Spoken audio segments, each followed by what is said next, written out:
The dust never stopped dancing in Las Cenizas. It swirled through the gaps in the wooden church walls, settling on Eleanor Whitlow's Bible like rust on iron.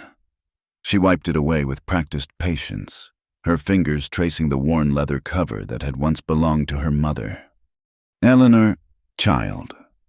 Her father's voice drifted from the pulpit where he rehearsed Sunday's sermon. The Lord tests us in mysterious ways. She knew he wasn't talking about the drought that had gripped the New Mexico territory for 3 months. The tension between the white ranchers and the Comanche band that moved through the valley had thickened like the dust itself. Missing horses, burned fence posts, poisoned wells, each incident pushed both sides closer to bloodshed. The church door groaned open, bringing Mayor Cornelius Pike and 3 members of the town council. Their boots left marks on the floor Eleanor had swept that morning. Reverend Whitlow. Pike removed his hat, though his gesture held no reverence. We need to discuss your daughter. Eleanor's spine straightened. At 19, she'd grown accustomed to being invisible, the preacher's quiet daughter who taught Sunday school and mended torn hymnals. But Pike's gray eyes fixed on her like she was livestock at auction. What about Eleanor? Samuel Whitlow descended from the pulpit, moving protectively toward his daughter. The situation with the Comanche grows worse, Pike said. Chief Broken Arrow has agreed to a solution, a marriage alliance. The Bible slipped from Eleanor's hands, hitting the floor with a dull thud. Dust rose like tiny prayers. Absolutely not. Her father's voice carried the thunder he usually reserved for sermons about damnation. It's already decided. Pike's tone brooked no argument. Young Red Hawk, one of their warriors, will take her as wife. It'll stop the raids, guarantee safe passage for our supply wagons. Eleanor found her voice. The raids you speak of, have you seen who commits them? Pike's jaw tightened. Comanche arrows were found. Arrows can be stolen, bought, or forged. Eleanor interrupted, surprising herself with her boldness, just as horses can be taken by any man who knows how to cut a rope in darkness. Silence, girl. Councilman Harris snapped, You'll do your duty for this town. My daughter is not chattel to be bartered. Reverend Whitlow stepped between Eleanor and the men. Find another way. Pike smiled, cold as January wind. There is no other way, unless you'd prefer we handle this with bullets instead of vows. How many dead would your God require before you see reason? Eleanor watched her father's shoulders sag. She knew that look, the weight of other people's lives pressing down until even his faith bent beneath it. When? She asked quietly. Tomorrow at dawn. Pike said, The ceremony will be at Willow Creek, neutral ground. You'll go with them after the men left. Eleanor sat in the empty church while her father prayed. She didn't join him. Instead, she studied the dust motes floating in the late afternoon light streaming through the window. They moved without choice, carried by currents they couldn't see or resist. That night, she packed her few belongings, 2 dresses, her mother's Bible, a sewing kit, and the small daguerreotype of her parents on their wedding day. Her father sat at the kitchen table, his head in his hands. Your mother would have fought this, he said. Mother is dead, Eleanor replied gently. The living must find ways to survive. I've failed you. She kissed his forehead. You've taught me to endure. Perhaps that's enough.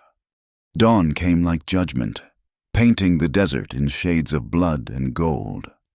The wedding party assembled at Willow Creek, a name that mocked the dry riverbed where they gathered.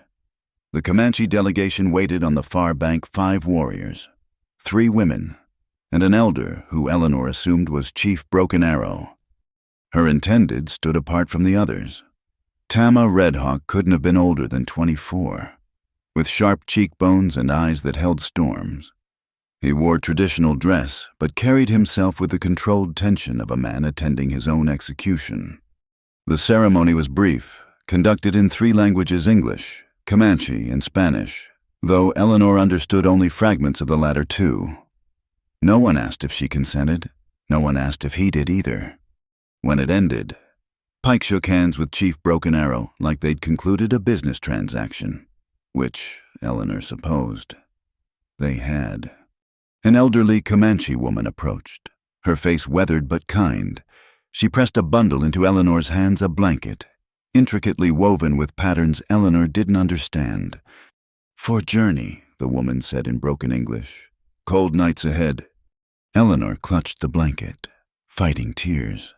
This small kindness from a stranger threatened to undo her carefully maintained composure. Red Hawk spoke for the first time, his English accented but clear. "We leave now." Eleanor turned to her father one last time. He pulled her into an embrace, whispering prayers she couldn't quite hear over the wind. Then she climbed onto the horse they'd brought for her, a gentle mare that seemed to understand her inexperience. As they rode away from Las Cenizas, Eleanor didn't look back, but something made her glance at the ground they'd left behind. There, pressed into the dried mud near where Pike had stood, was the distinct print of a boot with metal studs, the kind favored by ranch hands and outlaws, not Comanche warriors who wore soft-soled moccasins. She filed this observation away, a small seed of doubt in the story she'd been told.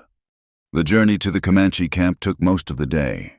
They rode in silence, the warriors flanking them in protective formation. Red Hawk stayed slightly ahead, his back rigid with tension Eleanor was beginning to recognize as mirror to her own. As the sun began its descent, they crested a ridge. Below, the Comanche camp spread like a living thing, teepees arranged in careful patterns, smoke rising from cooking fires, children playing in the fading light. Dogs barked at their approach, and people emerged to witness the arrival of their enemy's daughter. Eleanor's mare picked her way down the slope, and with each step, the reality settled deeper into her bones. She was no longer Eleanor Whitlow, the preacher's daughter. She was something else now, wife to a man whose language she didn't speak, member of a tribe her people feared, living proof that peace could be purchased with a woman's freedom. But as she watched a young girl chase a puppy between the teepees, laughing with the pure joy only children possess, Eleanor felt something she didn't expect. Not hope exactly, but something close to it. These were people, not the savages of campfire stories. People who loved their children, who gathered for meals, who built homes and lives in this unforgiving land just as her own people did. Red Hawk dismounted and helped her down, his hands careful not to linger. "My grandmother waits," he said. "She will help you understand." Eleanor nodded, adjusting the blanket the old woman had given her. As she followed Red Hawk into the heart of the camp, she couldn't shake the image of that boot print in the mud. Someone was lying about the raids, and if they were lying about that, what else had been built on deception? The dust of Las Cenizas still clung to her dress, but here the earth was different, packed firm by generations of feet, swept clean around each dwelling. This wasn't the chaos her people described. This was order, community, survival shaped by different hands but toward the same ends. A one-eyed woman emerged from a large teepee, leaning heavily on a walking stick. Despite her advanced age and partial blindness, she moved with authority that made the nearby warriors step aside. "So," she said in surprisingly clear English, "you are the peace bride." Eleanor lifted her chin. "I am Eleanor. What I become remains to be seen." The old woman's face cracked into what might have been a smile. "Good. Spirit will serve you better than tears. Come, we have much to prepare before the moon rises." As Eleanor followed her new grandmother-in-law into the teepee, she caught Red Hawk watching her with something like surprise in his storm-dark eyes. Perhaps he'd expected weeping, terror, the reactions of a woman forced into marriage with a savage. Instead, she gave him the same steady look she'd given Mayor Pike, the look of someone who knew there was more to this story than what had been written. The boot print had told her that much. What other truths waited to be discovered in this marriage neither of them had chosen. The tent flap closed behind her, shutting out the last red rays of sunset. Tomorrow would bring its own challenges. Tonight, She would learn what it meant to be Comanche, even if she'd been born white. After all, dust was dust, no matter which wind carried it. And Eleanor had been shaped by plenty of winds already. In the distance, a coyote howled lonely sound for a lonely night. But somewhere in the camp, a woman sang a lullaby to her child, and the melody drifted through the leather walls like a promise that life, in all its forms, would continue. Eleanor closed her eyes and listened, letting the strange music wash over her like baptism into a world she'd never asked to enter but now must learn to navigate. The Peace Bride, the grandmother had called her. Time would tell if peace was truly what had been purchased with her freedom. Time, and the truths that boot prints and stolen arrows might eventually reveal. The first night, Eleanor lay rigid on the buffalo hide, listening to every sound outside the teepee. Red Hawk had shown her the sleeping arrangements with few words, then disappeared into the darkness. She'd expected him to claim his rights as husband, had steeled herself for it. Instead, she heard him settling outside the tent, keeping watch like a guard rather than a groom. Morning came with unfamiliar voices and the smell of smoke. Eleanor emerged to find the camp already alive with activity. Women tended fires, children ran between the dwellings. Men prepared weapons and tools. They all paused to stare at her, the white woman in their midst. "You sleep like the dead," a young woman said in accented English. She was perhaps 17, with fierce beauty and eyes that held challenge. "I am Ayana. I speak your tongue because the missionaries taught me before I taught them to leave." Eleanor managed a careful nod. "I'm grateful for your help." Ayana laughed, sharp as flint. "I don't help. I watch. Grandmother says I must not let you die of stupidity. Nothing more." The one-eyed grandmother, who Eleanor learned was called Naili, appeared with a water gourd.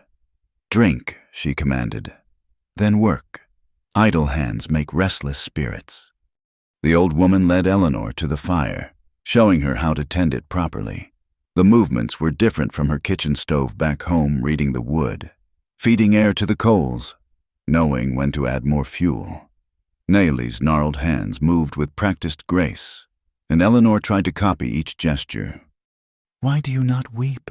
Naili asked suddenly. Eleanor considered her answer. "Tears change nothing." The old woman added herbs to a pot. "My grandson expected tears, expected hate." "You confuse him." "He confuses me as well," Eleanor admitted. "He sleeps outside like a man with honor." Naili interrupted. "You are not truly wife until you choose to be. This is our way." Eleanor felt something ease in her chest. Choice.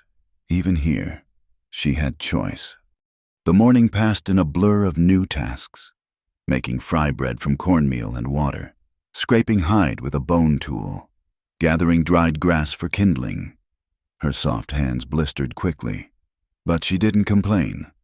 Ayana watched from nearby, occasionally snorting when Eleanor fumbled particularly badly. "You hold the scraper like a spoon," Ayana finally said, exasperated. "Here, like this."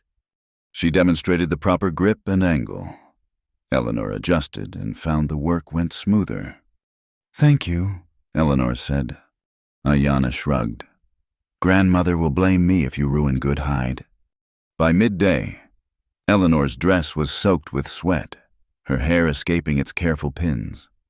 She must have looked a sight, because several children had gathered to giggle at the strange white woman attempting their daily work. Red Hawk appeared as she struggled with a particularly stubborn section of hide.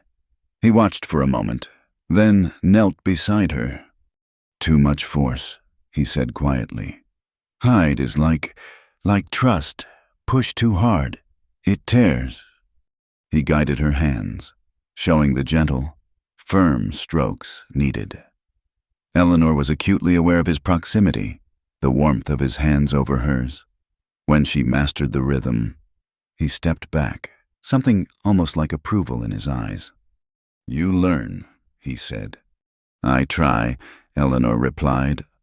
That afternoon, Naili taught her basic Comanche words, waterpa, fire quasi. Thank you, Ora. The sounds felt strange in her mouth, but she repeated them until Nayeli nodded. Your accent is terrible, Ayana informed her. You sound like a sick crow. Then I shall caw until I sound like a well crow. Eleanor shot back. Ayana blinked, then laughed genuine this time. Perhaps you have spine after all. White woman. Dinner was communal, the band gathering around central fires.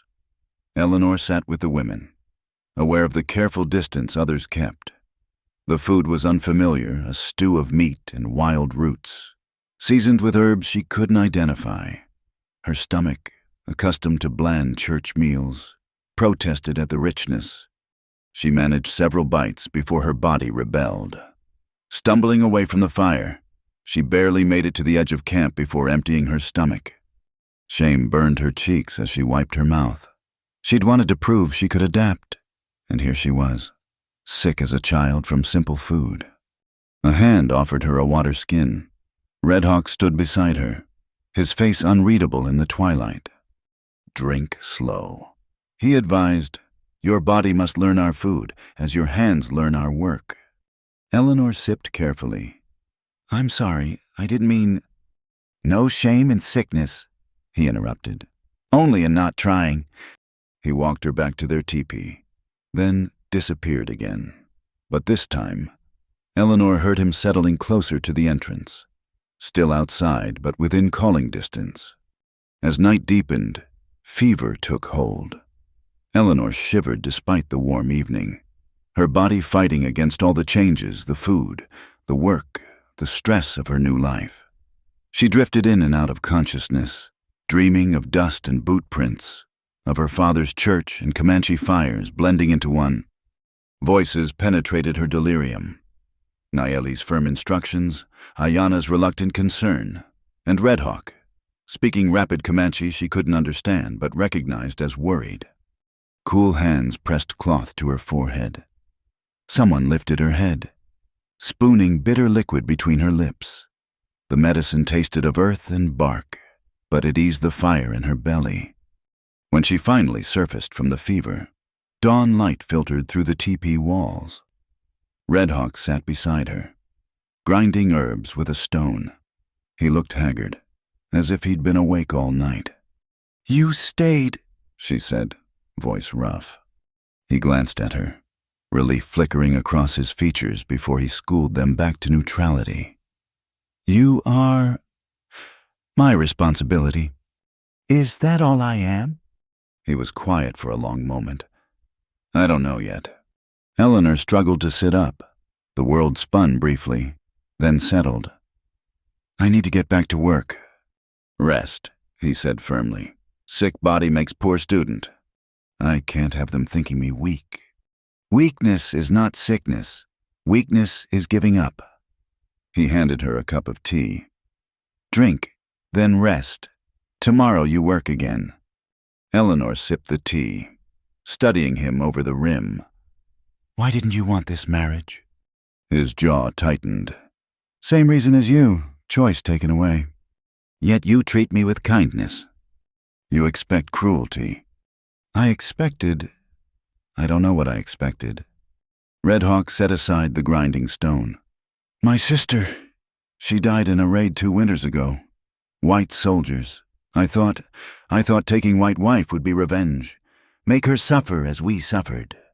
Eleanor's heart constricted. And now I see you with blistered hands, trying to learn, sick from our food but not complaining. You are not responsible for my sister's death any more than I am responsible for whatever drives you from your home. I wasn't driven. I was given. Same thing, different words. They sat in companionable silence as the camp woke around them. Eleanor found herself studying his profile, the strong line of his jaw, the way morning light caught in his dark hair. He was handsome, she realized with a start. Not in the soft way of town men, but in the way of someone shaped by wind and sun and survival. Teach me, she said suddenly. He looked at her, questioning. Your language, your ways. If I'm to live here, I want to truly live. not just exist. Something shifted in his expression. You would learn truly. My mother used to say that understanding was the enemy of fear. I'm tired of being afraid. Red Hawk nodded slowly. Then I teach, but first, you rest. Nayeli will beat me with her stick if you relapse. Eleanor smiled despite herself. She's formidable. She raised me after my parents died. Taught me strength comes in many forms. He stood, preparing to leave. Rest now. Tomorrow. We begin. As he left, Eleanor noticed something that made her breath catch. Hanging from his belt was a small leather pouch, worn and carefully mended. It looked like the medicine bundle she'd seen other warriors carry, but smaller, more delicate. A woman's pouch, perhaps his sister's. She lay back, processing all she'd learned. Red Hawk carried his own grief, his own anger, yet he'd spent the night tending her sickness, showing patience she hadn't expected. Perhaps they were both more than what circumstances had made them, the forced bride and the reluctant groom.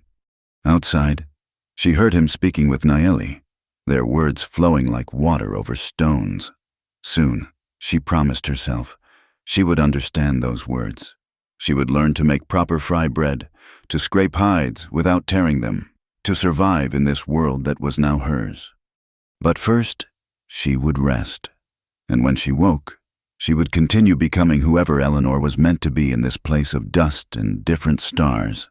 Not the preacher's daughter anymore, not yet truly Comanche, but something in between, something new. The morning breeze carried the scent of sage and cooking fires through the tent flaps. Eleanor closed her eyes and breathed it in, letting this new world settle into her bones. Tomorrow would bring its own challenges. Today, she had survived her first trial by fever and found unexpected gentleness in the storm-eyed warrior she'd been given to. It wasn't love. It wasn't even friendship yet. But it was a beginning, built on blistered hands and bitter medicine, on choices they were slowly learning to make for themselves despite the roles others had forced upon them. In the distance, children laughed and dogs barked. Life continued its ancient rhythm, and Eleanor let herself be carried along, one word, one task, one small understanding at a time. The hunting party prepared to leave at dawn, and Eleanor stood watching as the men checked their weapons and supplies. 3 weeks had passed since her arrival, and though her Comanche remained broken, she'd learned enough to understand their planning. You come, Red Hawk said, surprising her. Ayanna scoffed from nearby. She'll slow you down.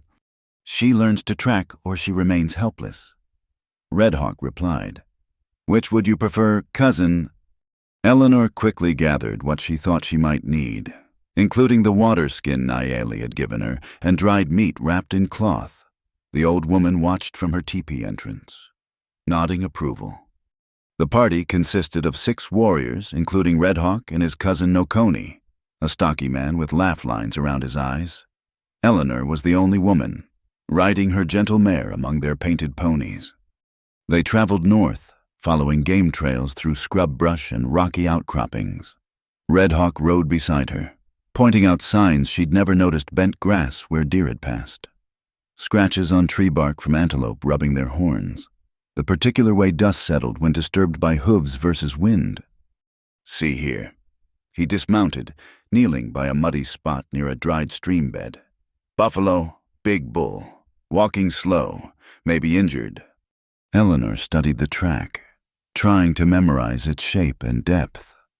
How can you tell it's injured? Dragging left rear hoof. See? He traced the slight drag mark in the dirt.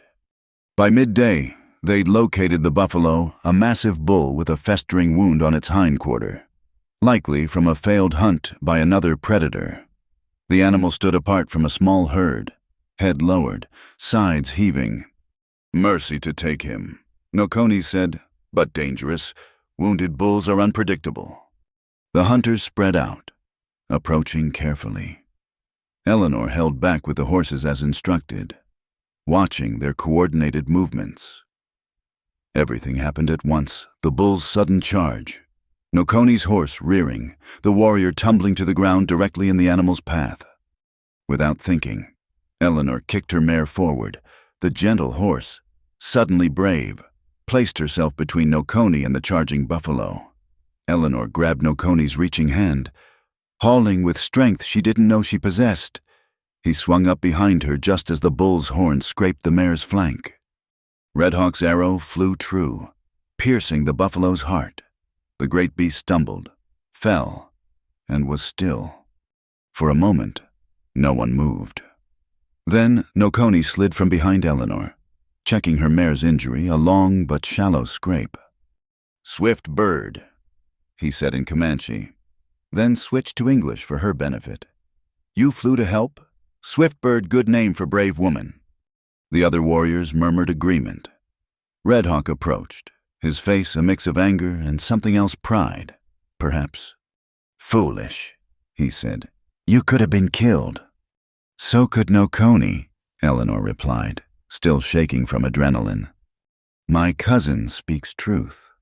Nokoni interrupted. "She saved my life. This is debt I will remember." They spent the rest of the day processing the buffalo.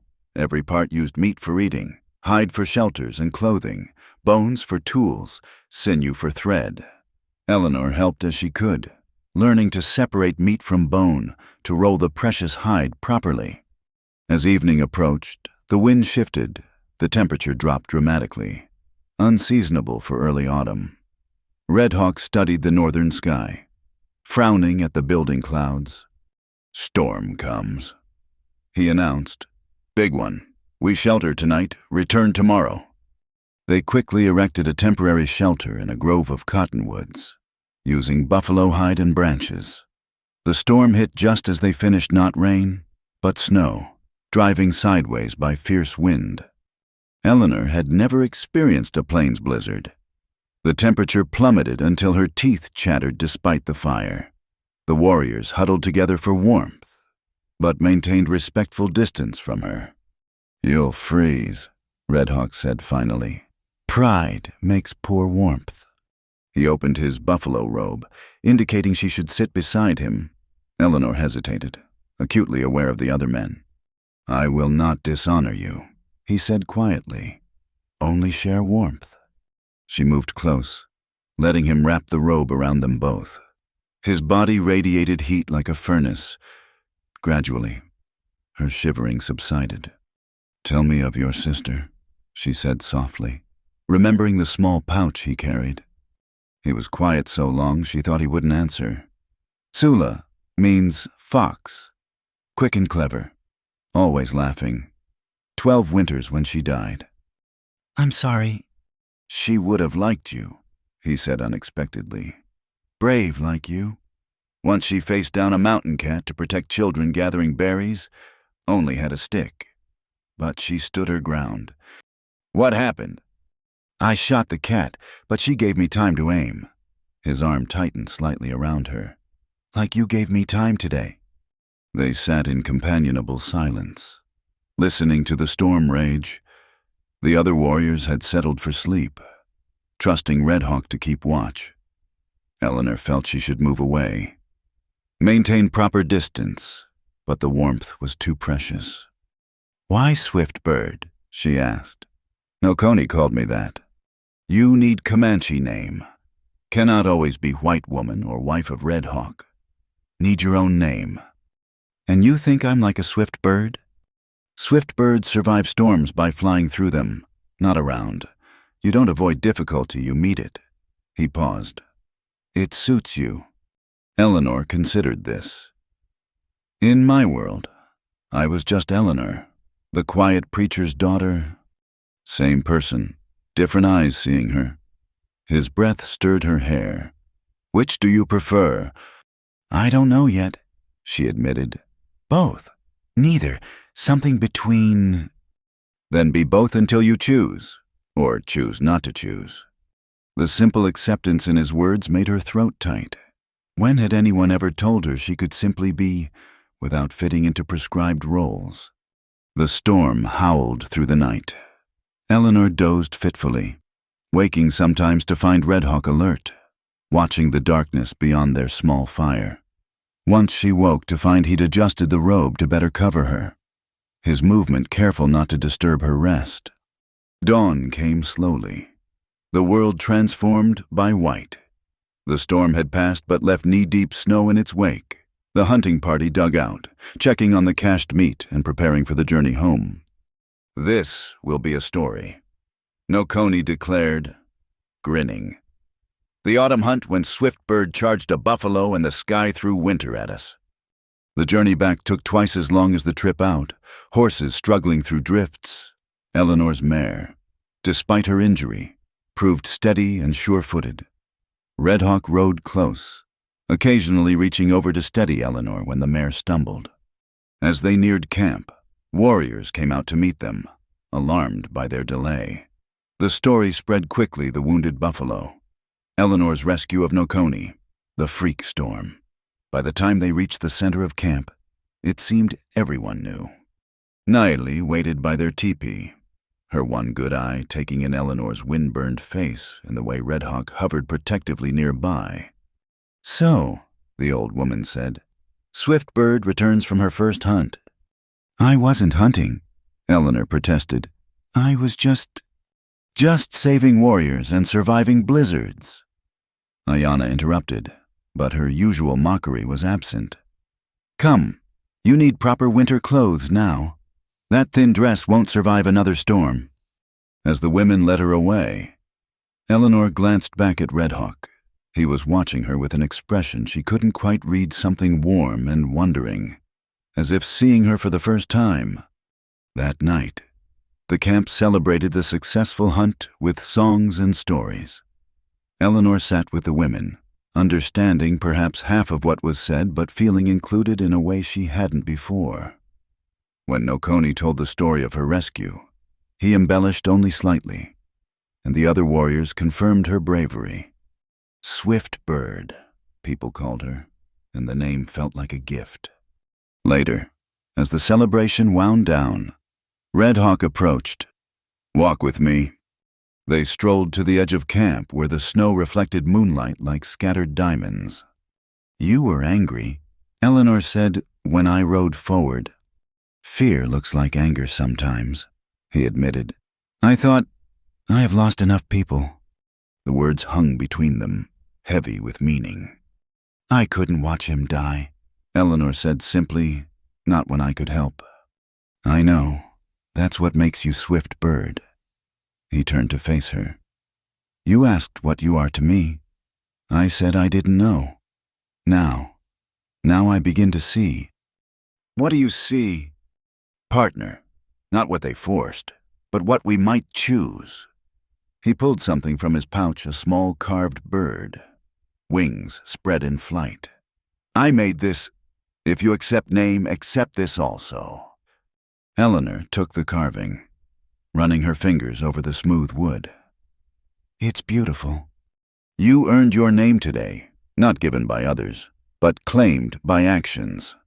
They stood in the snow, two people brought together by politics and greed, finding something neither had expected in the frozen aftermath of an early storm. Not love, not yet, but understanding, partnership, the beginning of choice in a situation that had offered none. When they returned to camp, Red Hawk again took his place outside the teepee. But this time, Eleanor heard him settle just inside the entrance, close enough that she could hear his breathing as she drifted towards sleep. She held the carved bird carefully, this first gift freely given between them. Outside, wolves howled in the distance, but the sound no longer frightened her. She was Swiftbird now, and Swiftbird survived by flying through storms. Tomorrow would bring new challenges, new lessons, but tonight she was warm and safe, with a name she'd earned and a partner who was beginning to see her truly. It was more than she'd dared hope for when she'd ridden away from Las Cenizas as a bargained bride. In the darkness, she whispered her new name in Comanche, practicing the sounds until they felt natural on her tongue. Somewhere in the night, she thought she heard Red Hawk's quiet approval, but it might have been only the wind. Winter settled over the camp like a heavy blanket. Eleanor Swift Bird, as everyone now called her, had learned to move through the daily rhythms of Comanche life with growing confidence. Her hands, once soft from a life of books and prayers, now bore the calluses of honest work. She sat in the teepee, carefully stitching a shirt from deerskin Ayanna had helped her prepare.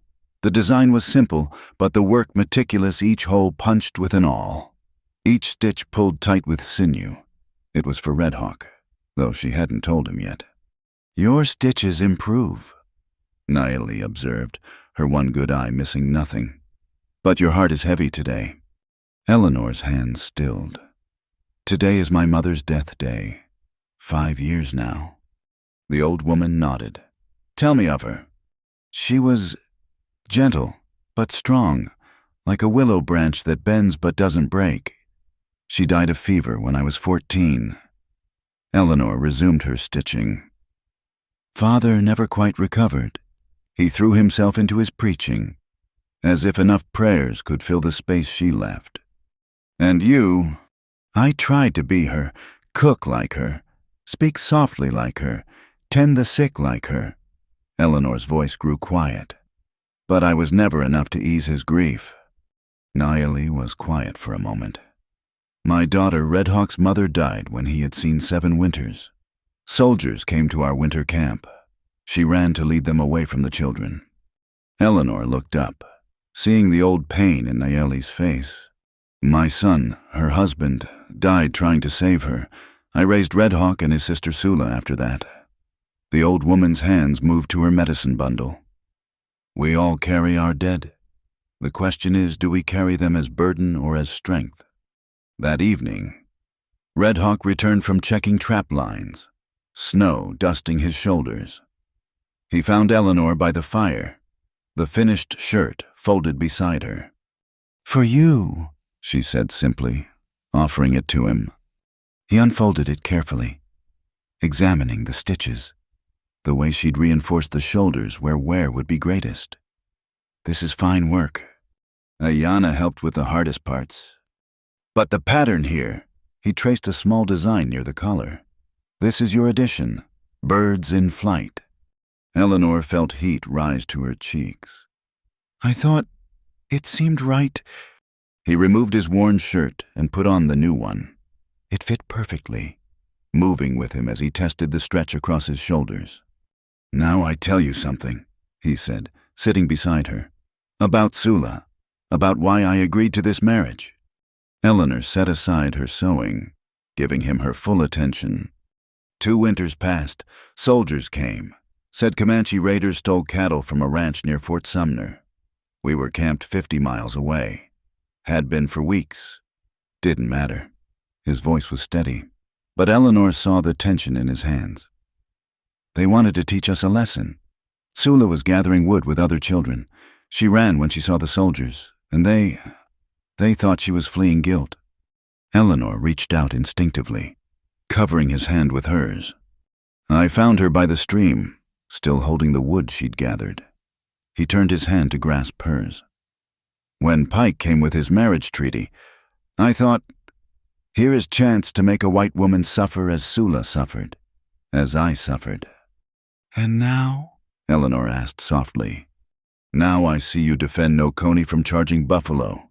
See you learn our ways not because you must, but because you choose understanding.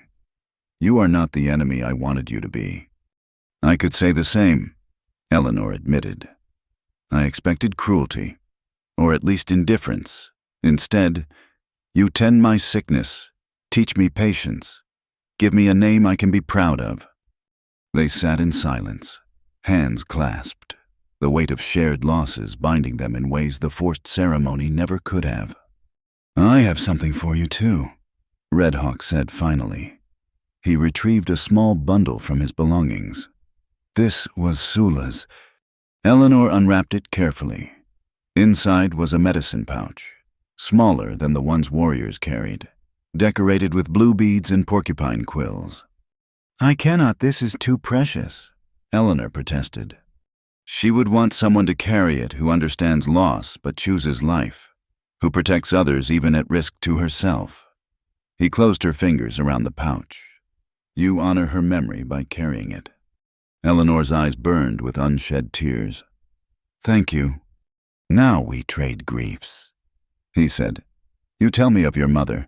I tell you of my sister. We carry each other's dead. Make them lighter. My mother loved thunderstorms. Eleanor found herself saying. She would stand on the porch, face turned to the rain, and laugh like a girl. Father thought it unseemly, but she said God's power deserved joy, not just fear. Red Hawk smiled a real smile that transformed his usually serious face. Sula loved snow, would catch flakes on her tongue, make shapes in the drifts. Once she built a snow buffalo so real, the dogs barked at it all day. They traded stories as the fire burned low, Eleanor's mother teaching her to read using the Bible and almanac, Sula learning to bead before she could properly hold a needle. The weight of grief remained but felt shared now, carried between them instead of alone. I need to tell you something else, Eleanor said as the evening deepened. About the boot print I saw at our wedding site. It wasn't from Comanche footwear. Red Hawk's expression sharpened. You're certain? Metal studs in the heel, the kind cowboys use, or... She hesitated, then plunged ahead. Or hired guns. You think the raids were false? I think someone wanted this conflict. The marriage treaty benefits Pike somehow, I just don't know how yet. Red Hawk was quiet, processing this. There have been signs, tracks where there shouldn't be any. Horses taken but not the way we would take them, messy, leaving too much evidence. As if someone wanted to leave a clear trail pointing to you. Eleanor finished. We must be careful with this knowledge. Red Hawk warned. If Pike orchestrated this, he has plans beyond just our marriage. They talked late into the night, sharing not just grief now, but suspicions, theories, plans for uncovering the truth.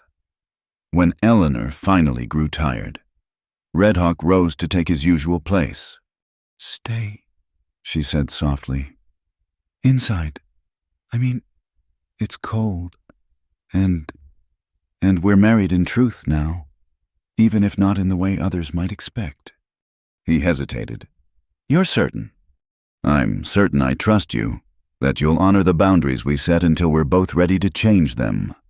He settled his bedroll on the opposite side of the teepee, maintaining respectful distance but sharing the warmth of the enclosed space.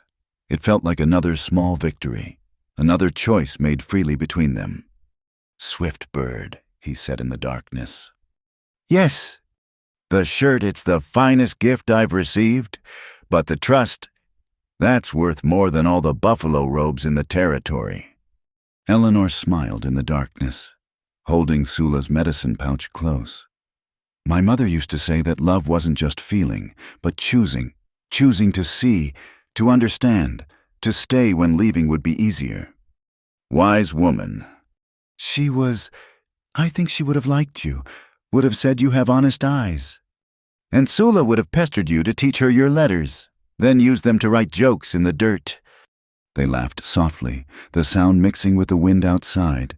Somewhere in the camp, a baby cried and was quickly soothed. Dogs barked at something in the darkness, coyote, perhaps? Or just shadows? Red Hawk? Eleanor said sleepily. Tomorrow. Will you teach me to track in snow? I want to learn to read the land like you do. Tomorrow. I teach you whatever you wish to learn. And I'll teach you to write your name, if you'd like. Fair trade. Fair trade, he agreed. As Eleanor drifted toward sleep, she thought about the strange paths that had brought them here. A forced marriage, built on lies and others' greed, had become something neither expected. Not yet the passionate love of stories, but something that might prove stronger partnership built on shared pain, mutual respect, and the radical act of choosing each other despite how they began. The wind howled outside, but inside the teepee was warm. Two people who should have been enemies lay in the darkness, planning a future neither could have imagined when they stood at Willow Creek just months before. Eleanor's last thought before sleep took her was of her mother, standing in the thunderstorm, teaching her that power could be met with joy instead of fear. Perhaps that's what she and Red Hawk were doing, meeting the storm of their circumstances with something unexpected. Not resignation or rage, but the quiet joy of finding another soul who understood that carrying the dead could make you stronger if you chose to carry them together. In the morning, there would be tracking lessons and writing practice, suspicions to investigate and daily work to complete. But for now, they rested in the peace of confession given and received, of gifts exchanged that meant more than their material worth, of trust offered and accepted in the darkness of a winter night. The carved bird sat on Eleanor's personal bundle, wings spread in eternal flight.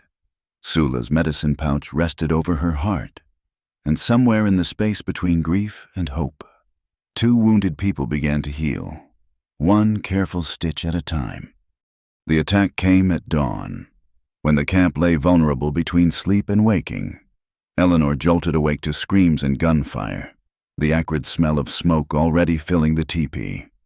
"Stay down," Red Hawk shouted, grabbing his rifle, but Eleanor was already moving, pulling on her boots and grabbing the medicine bundle Nayeli had taught her to prepare. Outside was chaos. Men in masks rode through the camp, torches in hand, setting fire to everything they could reach. But these weren't random raiders. Eleanor caught glimpses of military precision in their movements. And worse, blue uniform trousers beneath dusty coats. "The women and children," she said to Red Hawk. "The canyon." "Go." He pushed her toward the eastern edge of camp. "Lead them to Weeping Rock. You know the way." She did. He'd taught her the emergency routes, never thinking she'd need them so soon. Eleanor ran through the smoke, gathering children who stood frozen in terror. "Come with me," she called in Comanche. "Swift Bird will lead you to safety." Ayana appeared through the haze, her face streaked with soot, supporting a woman who'd been burned. "The soldiers are pushing from the south, Pike's men from the west. Then we go east," Eleanor said firmly. "Help me get everyone moving." As she organized the fleeing women and children, Eleanor felt a strange calm descend. This was not unlike organizing Sunday school, if Sunday school involved gunfire and burning homes. She divided them into groups the fastest to help the slowest, older children carrying younger ones. Swift Bird. Nayeli appeared, leaning heavily on her stick. "I stay." "No, grandmother, you must—" "I have walked my path. Now I tend the home fires one last time." The old woman pressed something into Eleanor's hand, a small leather journal. "The true records. Who trades what? When strangers come. Evidence your white law might accept."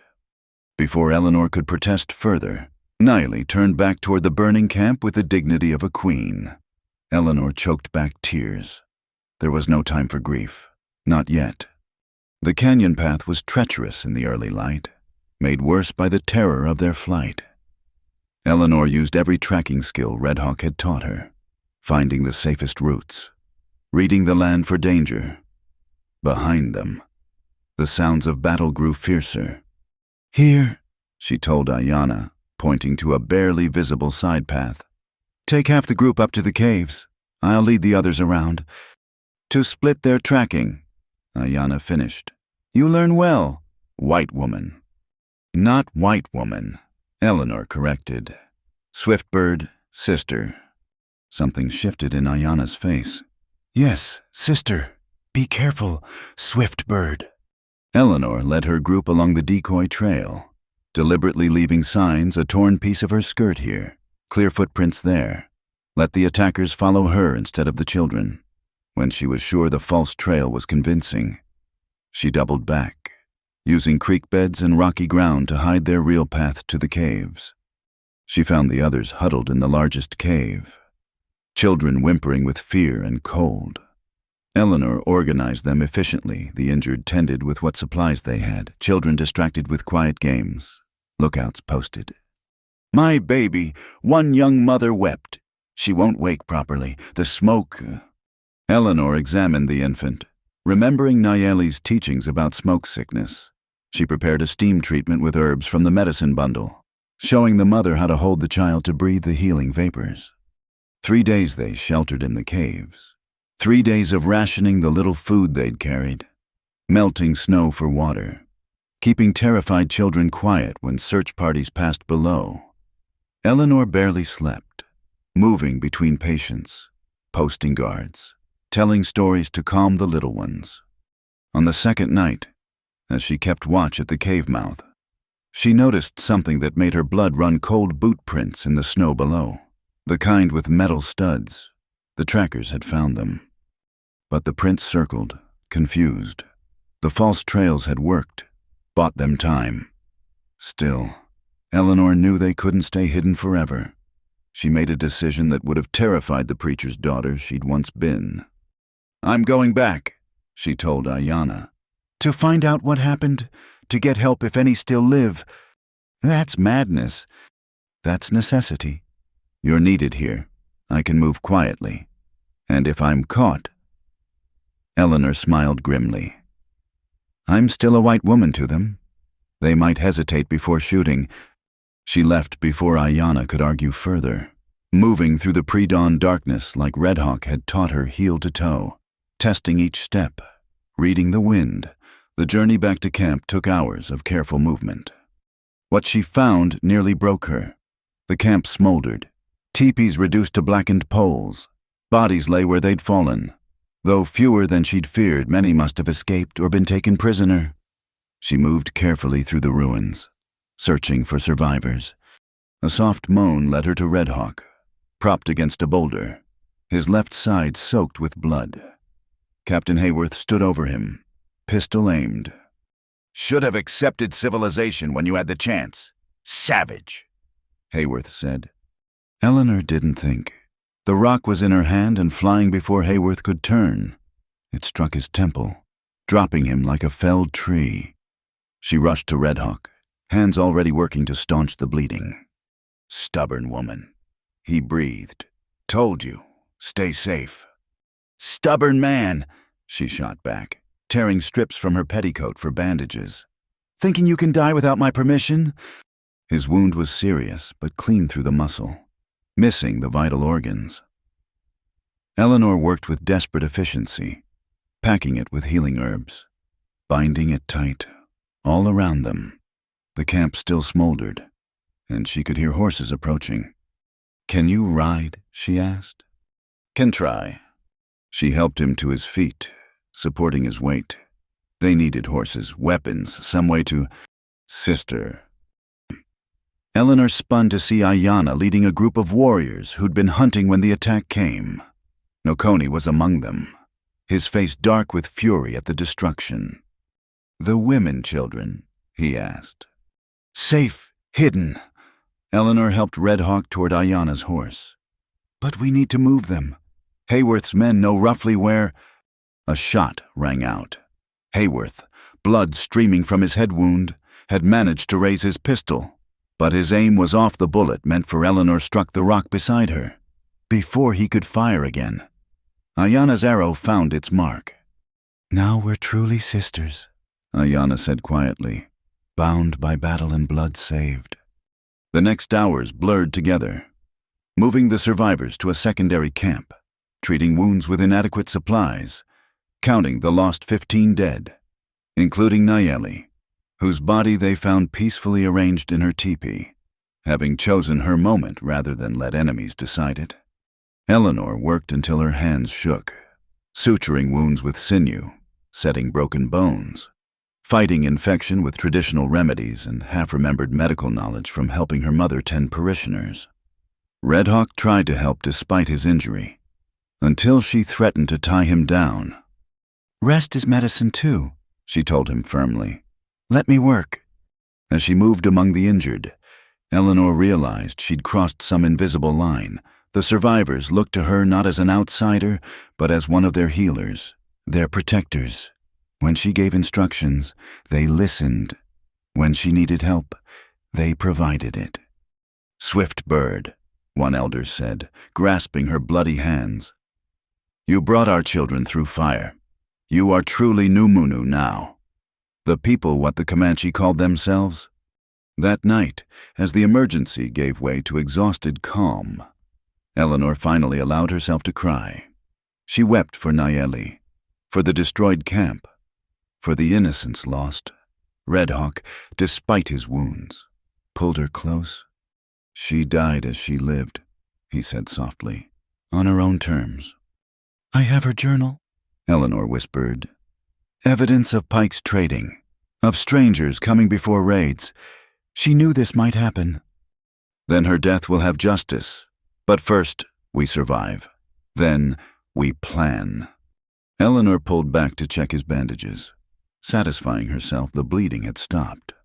You could have died, but didn't, because Swift Bird flew to my aid again.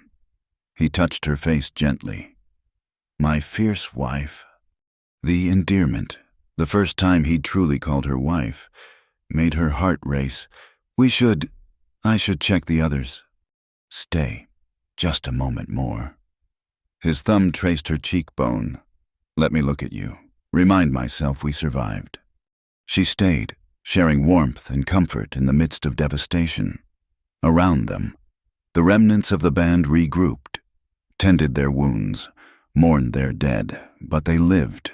Despite Pike's betrayal, despite Hayworth's brutality, they lived. What happens now? Eleanor asked. Now we heal. We gather evidence. We seek justice through your law and ours. Red Hawk's eyes hardened. And we make sure this never happens again. Eleanor nodded, feeling the weight of Nayeli's journal in her pocket. The old woman's final gift might be the key to exposing the truth. But first, they had to survive the coming days. Keep the band together, protect the vulnerable. She was no longer the frightened girl who'd ridden away from Las Cenizas. The attack had forged her into something stronger, a bridge between worlds, a protector, a woman who could face down charging buffalo or murderous soldiers with equal determination. Swift bird indeed, and swift birds, she'd learned, could survive even the fiercest storms. Eleanor rode into Fort Sumner with 6 Comanche warriors flanking her, Nayeli's journal secured in her saddlebag. The soldiers at the gate raised their rifles, but she held up her hands peacefully. I'm Eleanor Whitlow. She called out, daughter of Reverend Samuel Whitlow. I need to speak with the commanding officer about war crimes. The guards exchanged uncertain looks. One finally said, You're the woman who married that savage? I married a man, Eleanor corrected firmly. And I've come with evidence of conspiracy and murder. Will you let us pass peacefully? Or shall I take this directly to Austin? They were escorted under heavy guard to the fort's headquarters. Eleanor noticed the mix of curiosity and disgust on the soldiers' faces here was the white woman who'd gone native, dressed in doeskin and riding alongside warriors. Colonel Marcus Brennan received them in his office, his expression carefully neutral. Mrs. Whitlow, is it? Or do you use another name now? Both are mine, Eleanor replied. I've come about the attack on our camp 4 days ago. 15 people murdered, including elderly and those trying to surrender. Indian raids are a dangerous business. This wasn't a raid by Indians. Eleanor interrupted, placing Nayeli's journal on his desk. This was Captain Hayworth working with Mayor Pike to incite conflict. The evidence is all here: supply records, witness accounts, dates when strangers visited before supposed Comanche raids. Brennan frowned, flipping through the journal. His face grew increasingly troubled as he read. These are serious accusations. The bodies in our burned camp are serious facts. Eleanor shot back, as is the fact that Hayworth's men wore partial uniforms during the attack. Captain Hayworth is dead, Brennan said slowly. Killed by an arrow, we're told. After he tried to execute my wounded husband, Eleanor said, it was defense, not murder. Brennan studied her for a long moment. You've changed. Miss Whitlow, the preacher's daughter who left here, wouldn't have spoken with such authority. That girl hadn't seen friends burned in their homes. Eleanor stood straighter. Will you investigate, or must I go to Austin myself? I'll need formal statements from you and... He gestured uncomfortably at the warriors. They'll provide them. We want justice. Colonel, not more bloodshed. The process took hours. Eleanor translated for the warriors who didn't speak English, carefully documenting each testimony. By evening, Brennan had enough evidence to act. I'll need you to stay at the fort tonight, he said, for your protection, and so you're available for the formal inquiry tomorrow. Eleanor's escort bristled, but she calmed them. We accept, if my companions are treated as the dignified witnesses they are, not as prisoners. That night, Eleanor barely slept. The fort room felt suffocating after months in the open. At dawn, she was summoned to find a crowd gathered in the parade ground. Mayor Pike stood in chains, brought in during the night. But what made Eleanor's blood run cold was the hastily constructed platform with a posted announcement: public inquiry into the corruption of Eleanor Whitlow, who was forced to wed a savage and has fallen into heathen ways. What is this? She demanded of Brennan. He looked uncomfortable. Pike's lawyer insisted on a counter-inquiry, claims you've been compromised, that your testimony can't be trusted because of your situation. Eleanor felt rage build in her chest. They were turning this into a spectacle, making her the criminal instead of Pike. A crowd had gathered townspeople, soldiers, even some reporters from Eastern papers. Pike's lawyer, a oily man named Wickham, stood ready with a stack of papers. Ladies and gentlemen, Wickham began loudly, we're here to expose a tragedy. A virgin was forced to wed a young Comanche, and now look what's become of her. She rides with savages, dresses like them, forsakes her Christian upbringing. Eleanor stepped onto the platform, uninvited. Yes, let's talk about force, she said, her voice carrying across the crowd. Let's talk about who did the forcing and why. You were an innocent, Wickham started. I was a pawn, Eleanor interrupted. Traded to prevent a war that Pike himself was orchestrating.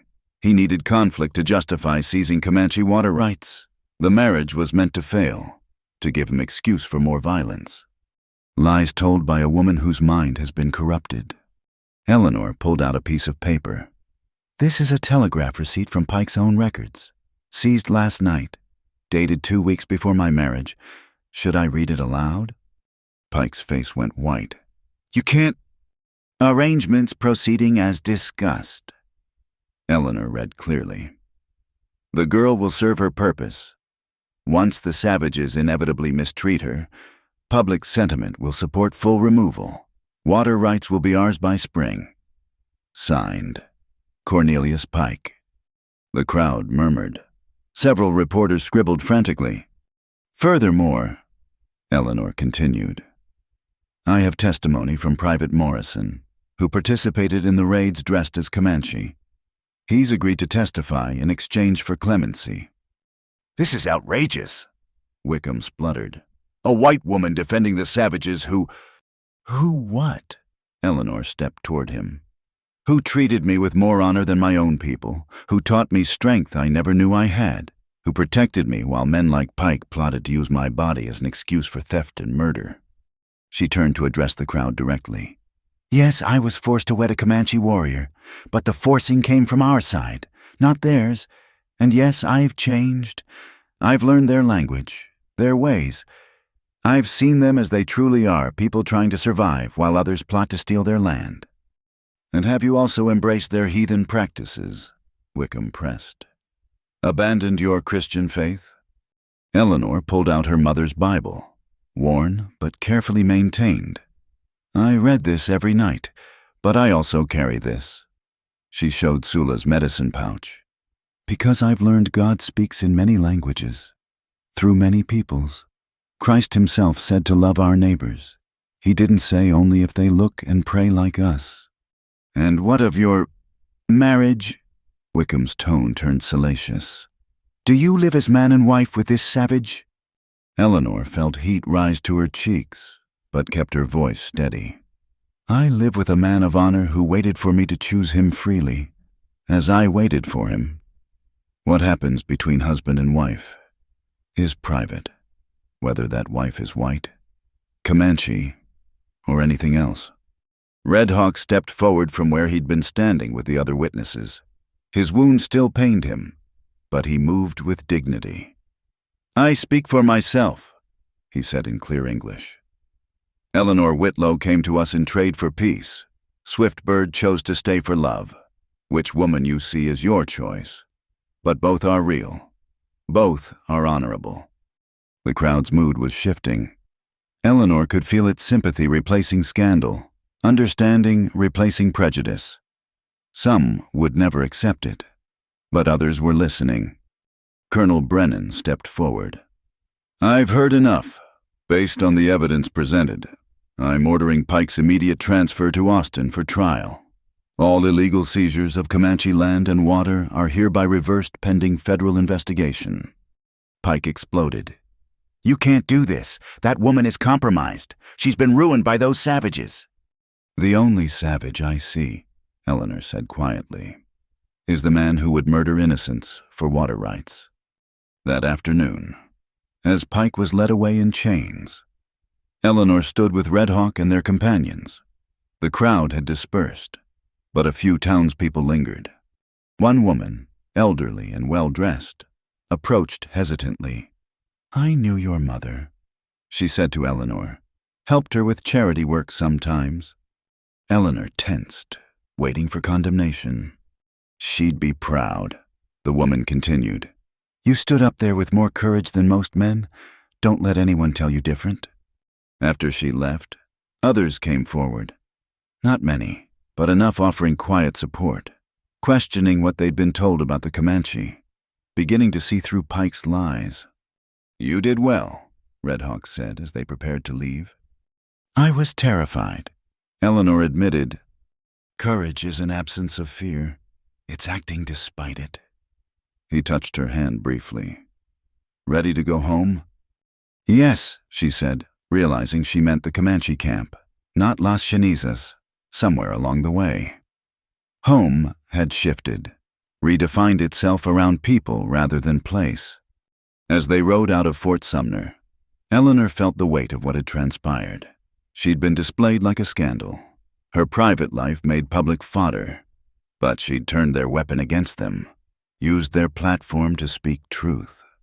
That night, back at the temporary camp, the band celebrated their legal victory with quiet satisfaction. Justice through law rather than blood. It wasn't their traditional way, but it had worked. Eleanor sat by the fire, exhausted but oddly exhilarated. Ayanna brought her food, sitting beside her with uncharacteristic gentleness. "You fought well today," Ayanna said, "with words instead of arrows, but still warfare. I couldn't let them win, not after everything." "Sister," Ayanna said firmly. "True sister now. You earned it in battle, sealed it in courage." Later, in their teepee, Eleanor finally allowed herself to feel the full weight of the day. Red Hawk held her as she trembled with delayed reaction. "They tried to shame me," she whispered, "to make our marriage into something dirty." "But you showed them truth instead." His lips brushed her forehead. "My brave swift bird." Eleanor turned to face him fully. In the firelight, she could see the mix of pride and desire in his eyes, matching her own feelings.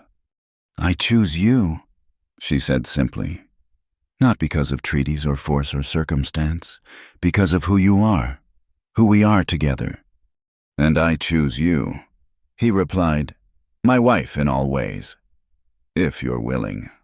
She answered by kissing him, soft at first, then with growing passion. They came together with careful tenderness, mindful of his healing wound but unwilling to wait longer. It was nothing like the violent claiming Pike and others had imagined, but rather a gentle celebration of mutual choice, of love earned through trial and trust. Afterward, they lay entwined, listening to the night sounds of camp children laughing, dogs barking, life continuing despite all attempts to destroy it. No more sleeping outside, Eleanor asked with a small smile.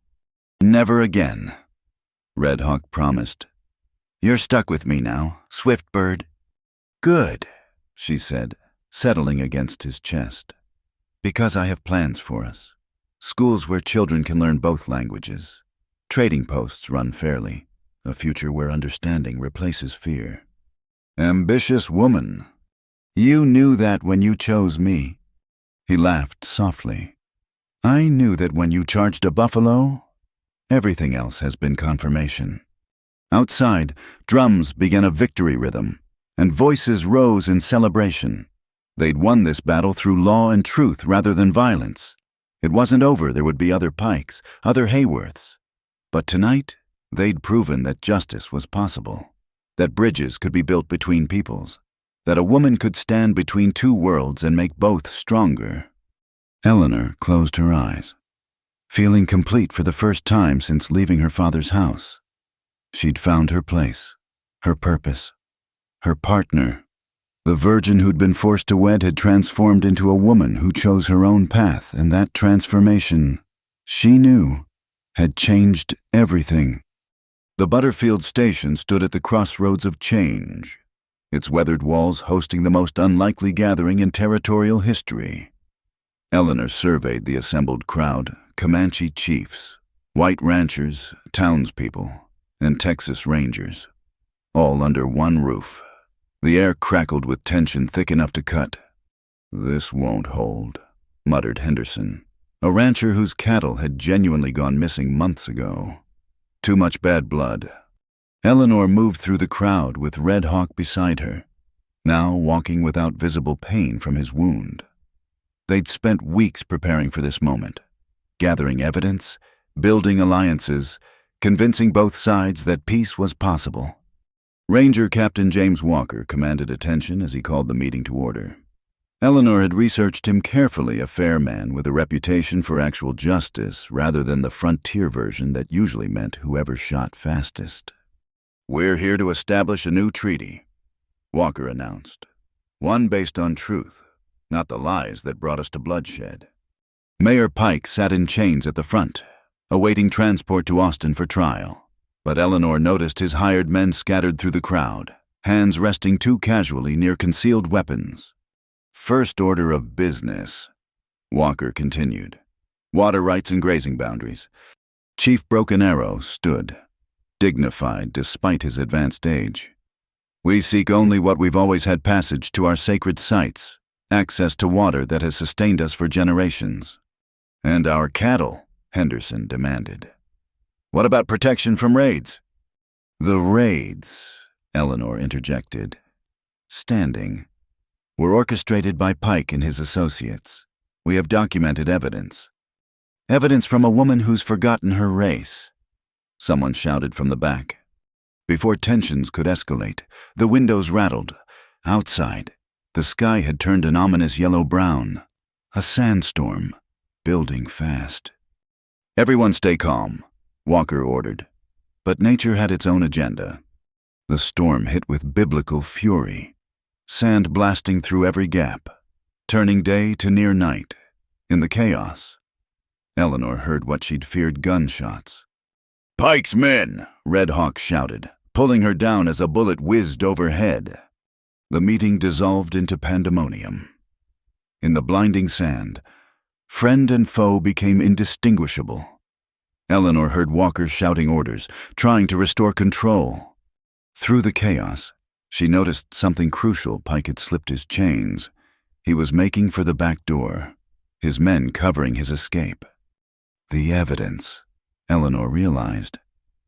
The saddlebags with Nayeli's journal and supporting documents were in the adjoining room. If Pike destroyed them, she crawled through the sand and confusion, Red Hawk following. They reached the storeroom to find Pike already there, oil lamp in hand, ready to burn everything. Should have stayed in your place, girl, Pike snarled. Red Hawk moved to attack, but Pike's gun swung toward him. Without thinking, Eleanor grabbed the nearest object, a ledger book, and hurled it at the lamp. Oil splashed across Pike's arm as the lamp shattered. The three of them grappled in the semi-darkness. Pike was stronger, but Eleanor and Red Hawk fought with desperate purpose. A shot rang out, deafeningly close. Pike staggered back, clutching his shoulder. Ayanna stood in the doorway, bow still raised. "Nobody hurts my sister!" Rangers burst in, finally restoring order. Pike was resecured. His conspiracy fully exposed by his desperate attempt to destroy evidence. The storm, as if satisfied with the drama it had enabled, began to subside. As the dust settled literally, the full scope of Pike's plan emerged. Documents in the saddlebags revealed not just local corruption, but connections to a larger land grab scheme involving several territorial officials. "This goes all the way to Santa Fe," Walker said grimly. Reviewing the papers, Pike was just the local agent. Eleanor felt exhaustion threaten to overwhelm her. They'd prevented one injustice, but how many more Pikes were out there? "Don't look like that," Red Hawk said quietly. "Each battle matters. Each truth told makes the next easier to speak." The meeting reconvened with a different energy. The shared danger had broken down some barriers. White ranchers and Comanche warriors had fought side by side against Pike's men. Henderson himself had shielded Chief Broken Arrow during the worst of the shooting. "Perhaps," Henderson said slowly, "we could start over. Discuss boundaries that work for everyone." It took 3 more days of negotiations, but they hammered out an agreement. Water access points shared on a scheduled basis, grazing lands clearly marked, a joint council to address disputes before they became violence. "And education," Eleanor added, presenting her proposal. "A school at Butterfield Station, teaching both languages, both ways of life. Understanding prevents fear." Some grumbled, but Walker supported it. "Knowledge is power. Time we all had some." On the final day, as copies of the treaty were signed, Eleanor noticed her father in the crowd. She hadn't seen him since her wedding day. He looked older, grayer, but his eyes held something new pride. Perhaps, "Eleanor," he said simply when she approached. "Father, I was wrong about many things." He glanced at Red Hawk, who stood protectively near. "Your mother would have understood better than I did. She always said love was the greatest commandment." "It's not too late," Eleanor said softly. "The school will need teachers. Your knowledge of Scripture, combined with respect for all God's children." Reverend Whitlow's eyes misted. "I would be honored." As the gathering dispersed, Eleanor stood with Red Hawk, watching their peoples mingle with cautious hope.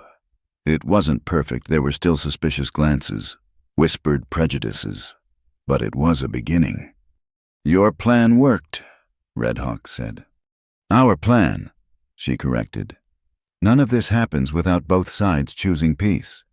That evening, at a celebration feast hosted jointly by the town and the Comanche band, Eleanor found herself translating jokes between languages, mediating minor disputes over card games, watching children of both cultures chase fireflies together. Swift bird. Chief Broken Arrow called her over. "You stand between worlds with grace? This is rare gift." "Sometimes I feel torn between them," she admitted. "No, not torn. Stretched, like hide being worked painful, but creating something useful, beautiful." He smiled. "My grandson chose well, even if choosing came after ceremony. Later, as drums mixed with fiddle music in an unlikely harmony." Eleanor danced with Red Hawk. Neither tradition quite fit their steps, so they created their own rhythm. "Regrets?" he asked. "Never," she answered. "You. Only that it took tragedy to bring us truth." He spun her gently. "But perhaps that's human way we learn through pain what we can't through ease." "Philosophical tonight. You inspire such thoughts. Swift bird, make me think beyond tomorrow's hunt to next year's harvest." Eleanor smiled. Speaking of next year, Nayeli's journal mentioned something, a tradition about the first child born after a treaty. They become bridge walker, blessed by both sides. Red Hawk stopped dancing, studying her face. "Eleanor, I wasn't sure until yesterday, but yes." He pulled her close, murmuring prayers of thanksgiving in Comanche while she whispered her own in English. Around them. The celebration continued. Two peoples learning to share space, share joy, share future. "Boy or girl?" he asked. "I don't know. Does it matter?" "No, they'll be loved, taught both ways. Bridgewalker indeed." As the evening wound down, Eleanor helped tend those still recovering from injuries sustained during the fight at Butterfield. Her medical knowledge had grown. Combining her mother's teachings with Comanche wisdom, she'd already received requests to train others. "You'll be busy," Red Hawk observed. "Teacher, healer, translator, mother." "We'll be busy," she corrected. "Partners. Remember?" He smiled, the expression transforming his usually serious face. "Always." The next morning brought news from Austin. Pike's trial would be swift. The evidence was overwhelming. More importantly, the territorial government was reviewing all recent land treaties, looking for similar corruption.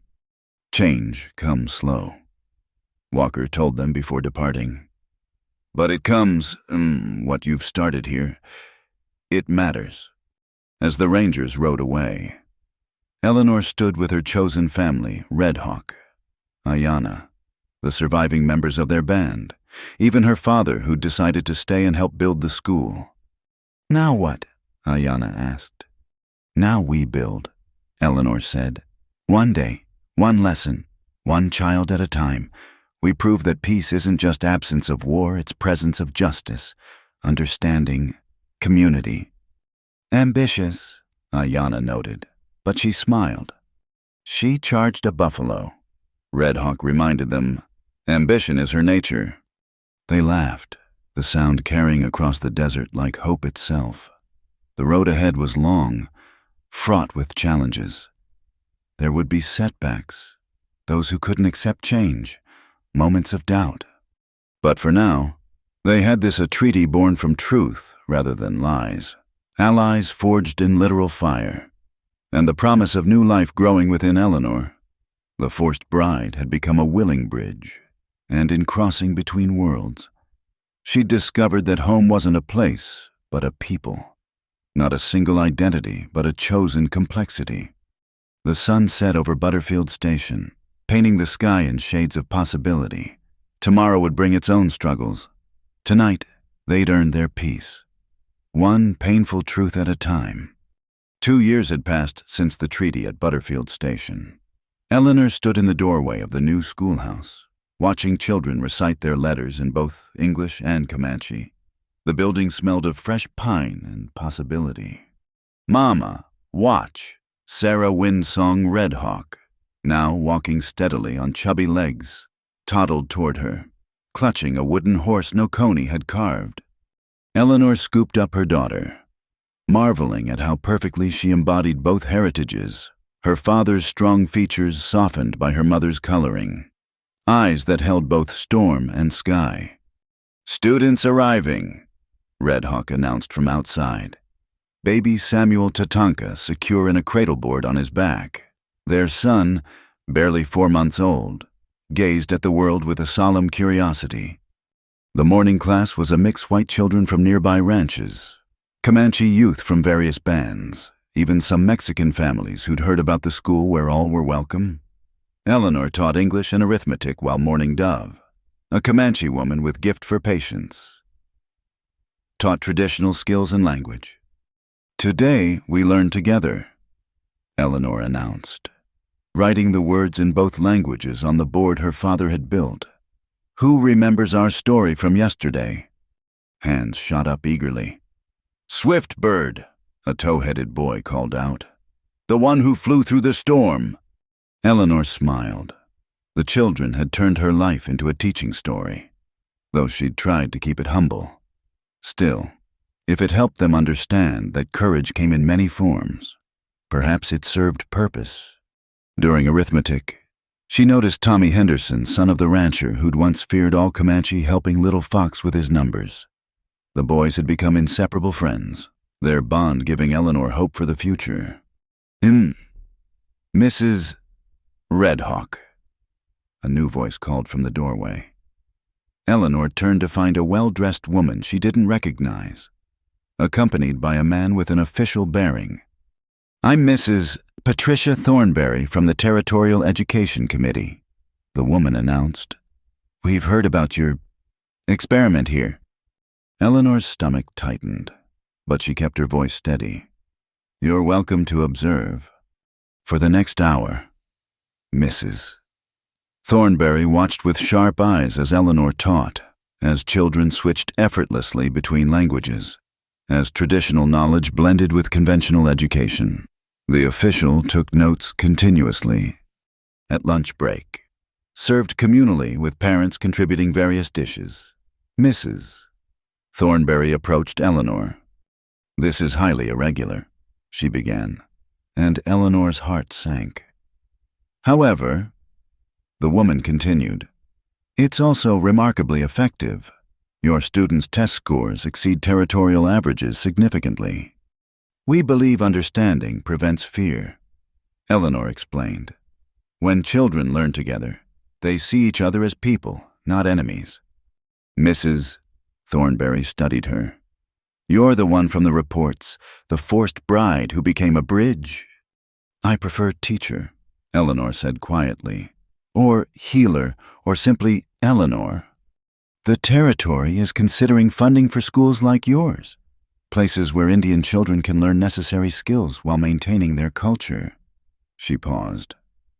"Would you help develop the curriculum?" Eleanor felt Redhawk's hand on her shoulder, steady and supporting. "We would be honored." That afternoon, the clinic beside the school filled with patients. Eleanor had trained 3 women, 1 white, 1 Comanche, 1 Mexican in basic medical care, blending traditional remedies with frontier medicine. They treated everything from broken bones to difficult births, earning trust through competence rather than credentials. "Swift bird," old Miguel wheezed from his cot. "My grandson says you need the herb that grows by sacred spring. For the breathing sickness, I know where to find." This was how it worked. Knowledge shared freely, everyone contributing what they could.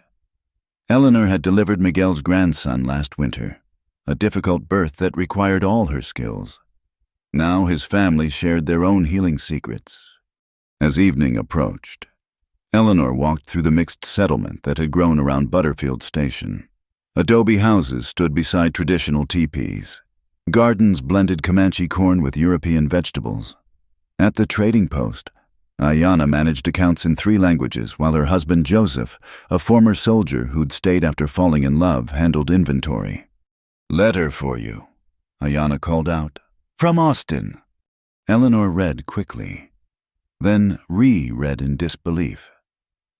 "They've commissioned the medical handbook, the one combining traditional and modern treatments.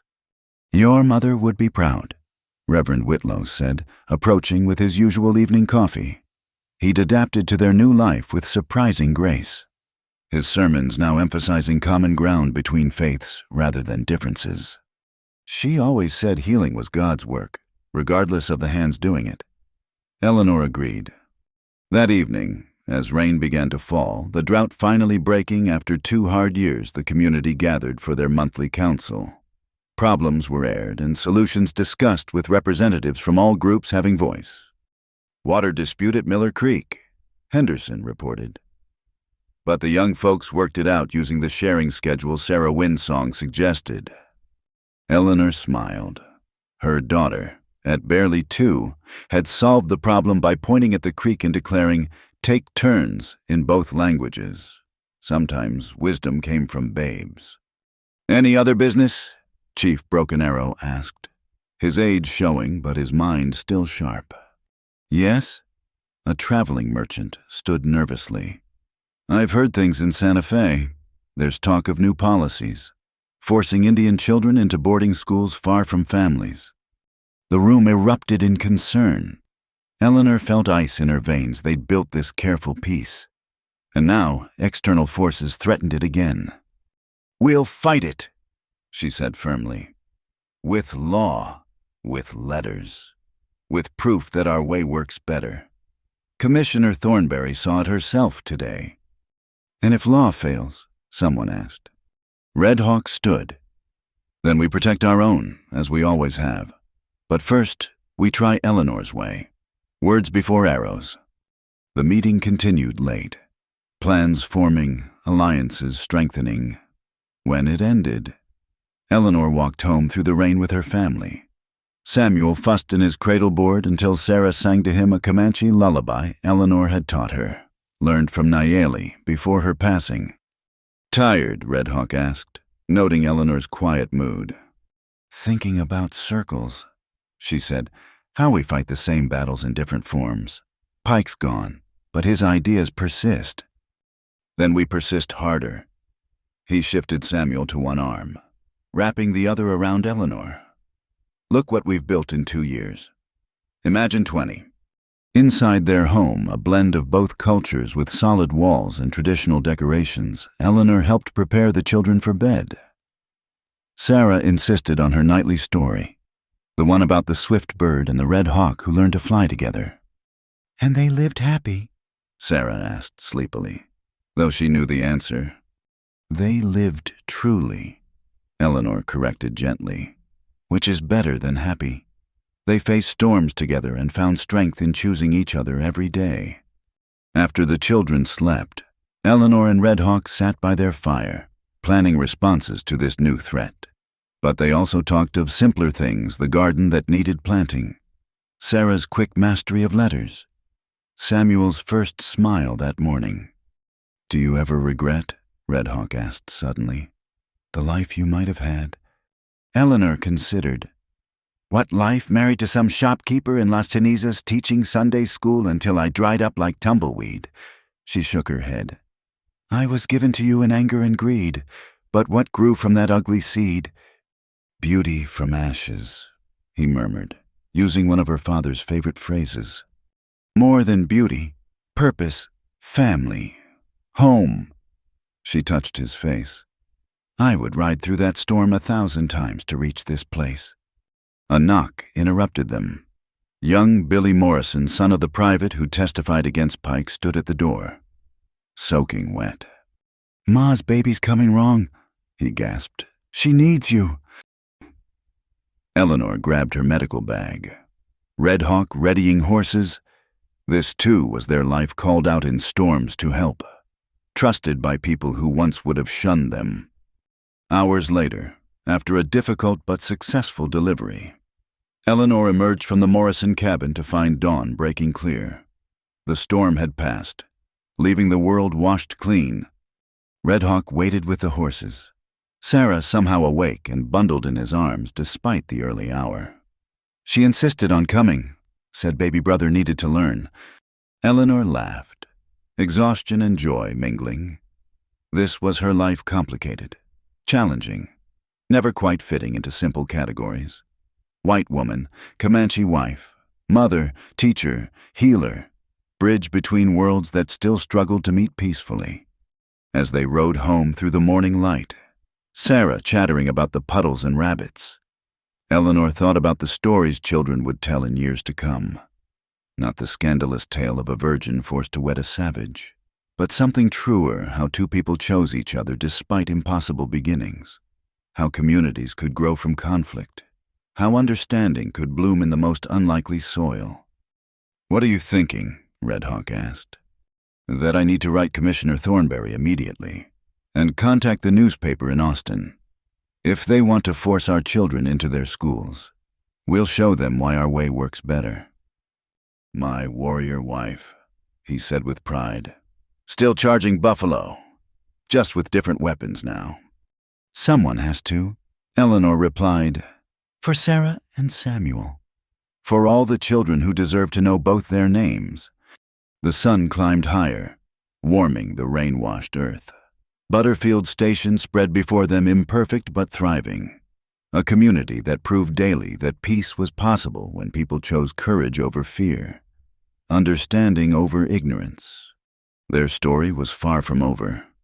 There would be more battles, more storms, More moments when everything they'd built seemed fragile as spring ice.